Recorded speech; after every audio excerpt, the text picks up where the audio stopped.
I am ready! GMA Weather. Serbisyong totoo ng GMA News. Sa mga taga Metro Manila mga kapuso ay maging I am ready po ulit sa pagulan. Sa datos kasi ng Metro Weather, mataas ang tsansa ng thunderstorm ngayong gabi hanggang sa madaling araw. Bukas naman sa hapon at gabi uli, mataas ang tsansa ng ulan. Ulan din sa natitirang bahagi ng Luzon sa umaga, lalong-lalo na dyan sa may western section, maliban dyan sa may Cagayan Valley region. At sa hapon, buong Luzon na ang uulanin at malalakas naman dyan sa may rehiyon ng Cagayan Valley.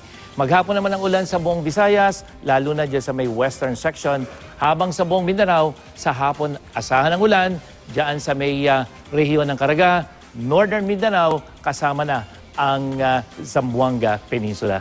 Mang Tani, nag-post si Aileen Cordero Zapata sa magtanong kay Mang Tani, kailangan ba raw dumaan ang napakaraming bagyo sa ating bansa taon-taon, Mang Tani? Well, Mike, Aileen, hindi natin maipagkakaila ang panganib at pinsalang dulot ng mga bagyong dumaraan sa Pilipinas. Mahirap mang isipin pero kailangan natin ng mga bagyo. Noong peak ng El Nino event 2015-2016, lalo nating naramdaman ang masamang epekto ng kawalan o kakulangan sa bagyo dahil halos buong bansa ang tinamaan ng tagtuyot at naging problema lalo ng mga magsasaka ang kakulangan sa tubig. Ang ulang dala ng mga bagyo, tumutulong yan para mapuno ang tubig sa ating mga dam. At ang tubig naman yan na naiipon, ginagamit naman natin sa pang-araw-araw, mula sa pampaligo hanggang sa pagdilig ng halaman. Masama man o nakabubuti ang mga bagyo, ang mahalaga, dapat I am ready para ligtas sa lahat ng oras.